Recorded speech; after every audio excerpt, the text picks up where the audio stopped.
Aló, hola. Por favor, pedimos su atención. Vamos a continuar con el evento y en este momento, mediante conferencia, nos acompaña el doctor Eduardo Barxezat. Él es abogado de la Facultad de Derecho de la Universidad de Buenos Aires, doctor en Derecho y Ciencias Sociales de la Facultad de Derecho en la Universidad también de Buenos Aires.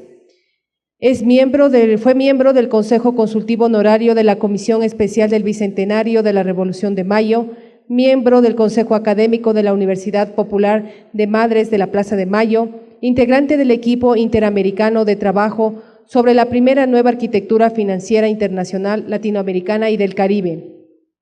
director del Departamento de Derecho Constitucional de la Universidad Popular de Madres de la Plaza de Mayo, director del Laboratorio de Políticas Institucionales de la Fundación Madres Plaza de Mayo, director de la carrera de Abogacía de la Universidad Popular Madres de la Plaza de Mayo, codirector de la revista Derecho Público del Ministerio de Justicia de Derechos Humanos de la Nación. Actualmente es procurador jurídico de la provincia de Santa Cruz. En esta mañana vamos a escucharle su ponencia que trata sobre el proyecto de Convención Internacional para la Prevención y Sanción de Fuga de Capitales. Muy buenos días, doctor. Le escuchamos. Bueno, a ver si después logramos la comunicación. Decía que el tema que me ha sido encomendado es el de presentar un proyecto de convención internacional para la prevención y sanción de la fuga de capitales. Voy a exponer brevemente fundamentos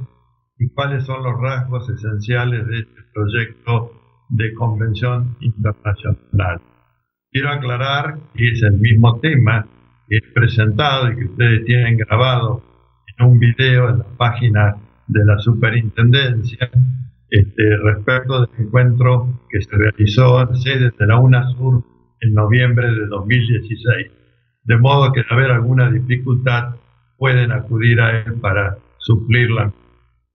Muy bien, el tema es el siguiente. De acuerdo con los dos pactos internacionales de Naciones Unidas, tanto el de derechos civiles y políticos como el de derechos económicos, sociales y culturales, cláusulas que son idénticas en los dos pactos, que establecen el derecho de autodeterminación de los pueblos, el derecho a la independencia económica y muy especialmente en cuanto nos concierne el tema de la titularidad de los pueblos sobre sus recursos y riquezas naturales, y pongo énfasis en que se trata de la titularidad de los pueblos, no de los estados ni de los gobiernos, cláusula que concluye en ambos pactos diciendo que ningún pueblo puede ser prescindido de aquello que es esencial para su subsistencia. Esta titularidad pública, lamentablemente, no tiene proyección en las regulaciones internas de los estados de Latinoamérica. Por lo tanto, debemos establecer que por ser norma superior del derecho internacional de los derechos humanos y por haber sido ratificado por la mayoría de los estados latinoamericanos, integra la ley suprema de la nación, tanto en Ecuador como lo es acá en la Argentina. Muy bien, resulta que los recursos y riquezas naturales son explotados, apropiados por la actividad de particulares en función exclusivamente del beneficio y la rentabilidad del capital. Y sucede, y es frecuente y lamentablemente ocupamos un ranking de privilegios en esa materia, capitales que son producidos en función de esa explotación de recursos y riquezas naturales que son de titularidad de los pueblos de Latinoamérica y el Caribe, son fugados hacia guaridas fiscales. Ya no cabe denominarlas como paraísos fiscales, sino como guaridas, y da una situación de absoluta paradoja o extrañamiento, porque al tiempo que tenemos capitales que son propios, porque han sido obtenidos por la explotación de nuestros recursos y riquezas naturales, esos capitales están produciendo beneficios en guaridas fiscales donde se protege el anonimato de la cuenta, de dónde viene el dinero y a dónde está destinado. No se pregunta sobre la responsabilidad de evasión fiscal que tienen respecto a la normativa en la que han sido producidos esos capitales. Y al mismo tiempo, nuestros países de Latinoamérica y el Caribe contraen empréstitos generalmente muy onerosos y con situación de cláusulas que yo diría desiguales y de explotación, donde se enajena la soberanía legislativa, jurisdiccional, donde se inhibe o se renuncia anticipadamente al ejercicio de cualquier defensa, pedido de moratoria o de reestructuración de la deuda, dejando totalmente indefensos a nuestros fondos y a nuestros recursos y riquezas naturales para responder en última instancia al pago de los servicios e intereses de la deuda externa. Dicho en sencillo, somos titulares de fondos que están en los paraísos fiscales y somos deudores, probablemente de los mismos países, en función de empréstitos internacionales que tienen, por lo general, cláusulas extorsivas respecto a la soberanía de los estados y que no respeta la inmunidad soberana sobre el patrimonio que es del Estado Nacional. Bueno,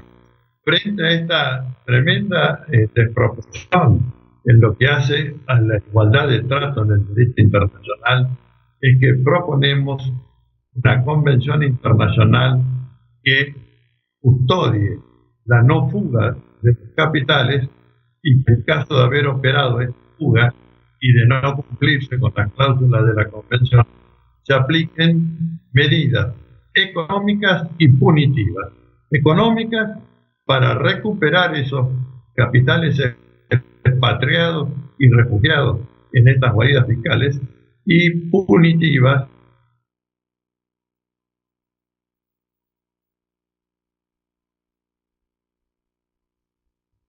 penalmente responsables. Entonces, me permitiría ejemplificar con el caso argentino. Según los últimos datos de Tax Justice Network, Argentina tiene refugiada en estos paraísos fiscales la suma de 440.000 millones de dólares, es decir, el equivalente prácticamente a uno de sus mejores años del Producto Interno Bruto de la República Argentina. Somos deudores estimativamente a la fecha actual por 250.000 millones de dólares y tenemos que responder con paga de una tasa de interés alto, con una renuncia a nuestra soberanía legislativa y jurisdiccional, con la puesta en prenda o hipoteca del conjunto de nuestros recursos y riquezas naturales para garantizar a los acreedores el repago de esa deuda externa, y al mismo tiempo, como digo, somos titulares de cifras mayores que aquellas por las que nos...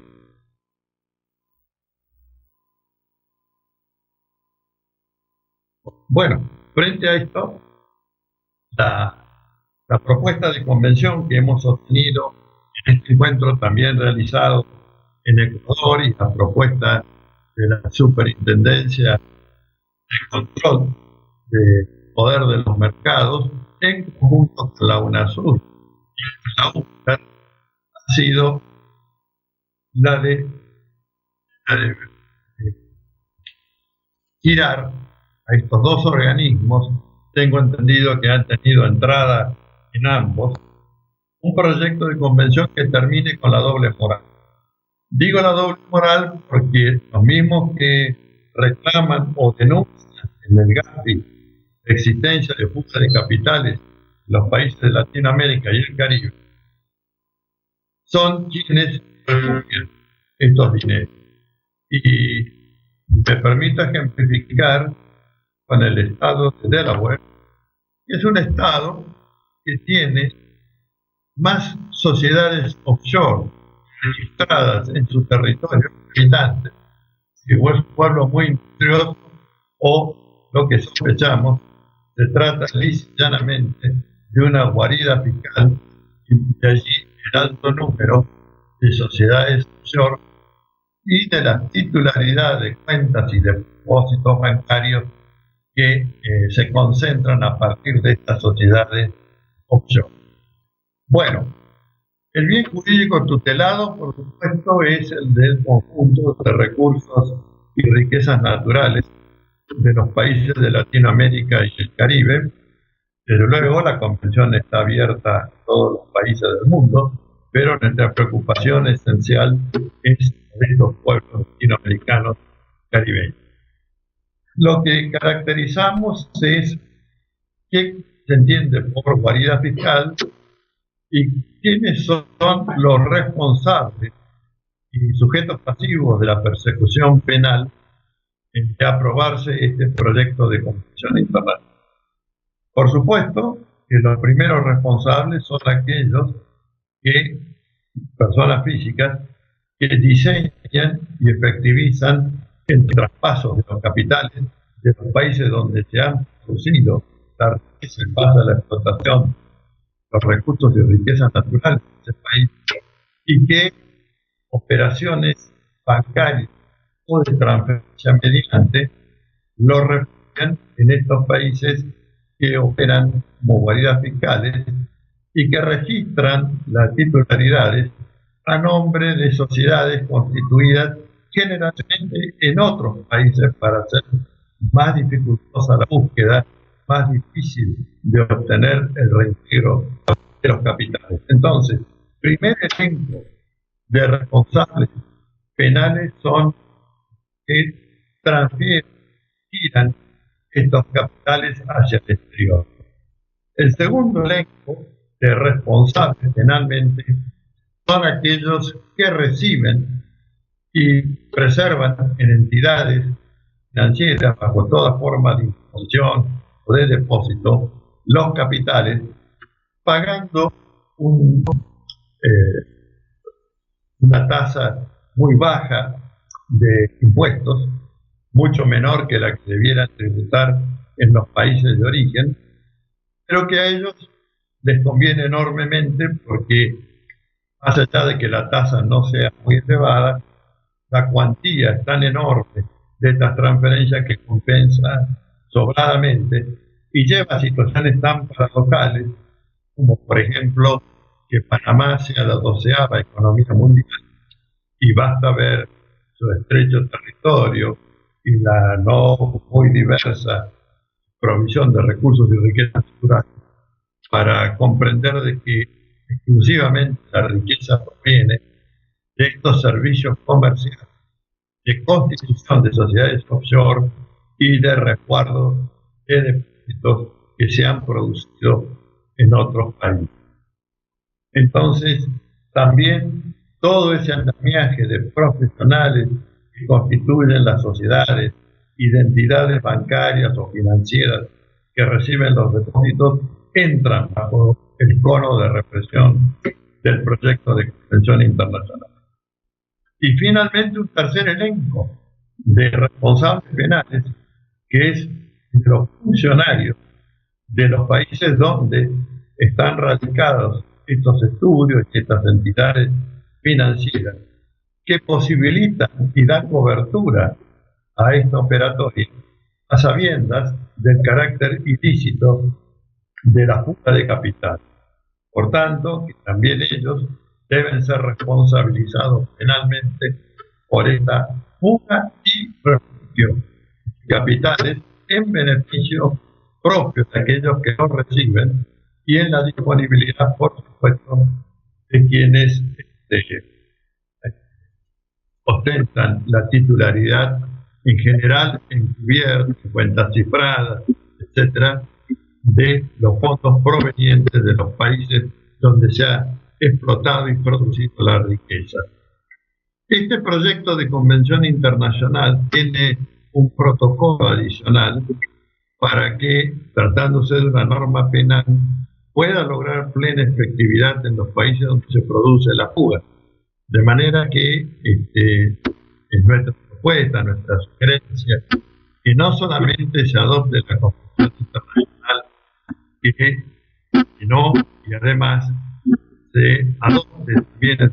protocolo facultativo en base a un proyecto de legislación uniforme que hemos entregado, obra en poder de la Superintendencia de Control del Poder de los Mercados en Ecuador, y por lo tanto allí establecemos los lineamientos generales y las diversas formas de sanción penal a quienes cometen estas conductas ilícitas. Desde luego no se me escapa que en muchos casos quienes tendrían que llevar adelante y propiciar esta convención internacional son ellos mismos responsables de, ya sea de la fuga de los capitales como del refugio de los capitales, por lo cual lograr los consensos y el trámite necesario para impulsar una convención internacional de esta naturaleza tropieza, por supuesto, y obviamente con los intereses de aquellos que ejercen el poder político en los respectivos estados, sobre todo cuando ese poder político está entrelazado o sujetado por el poder económico que ejercen las corporaciones transnacionales. Pero es tiempo de que nos sacudamos, digamos, la porra frente a esta situación de desigualdad extrema y de explotación, para que nuestros países puedan desarrollar proyectos independientes de crecimiento económico, de inclusión social y de igualación en las condiciones de existencia de vida material. Bueno, con eso propósito y con esta estructura que mínimamente he esbozado, creo que, como dije antes, la analítica de la misma puede ser examinada a través del texto escrito, registrado tanto en la Superintendencia como en la UNASUR, en su Secretaría Ejecutiva, y en la Secretaría General de la UNCTAD. Podrán, si asistan a este evento y deseen profundizar la materia y llevarla a sus respectivos países, gozar de la información completa que yo pueda suministrar. Termino mi intervención diciendo a la muy razonable pregunta de, bueno, ¿y a qué finalidad todo esto? La finalidad también, espero, más razonable de la respuesta sea para satisfacer aquello que precisamente preconizan los pactos internacionales de Naciones Unidas. Esto es decir, seres humanos, pueblos, libres respecto del temor y libres respecto del ser.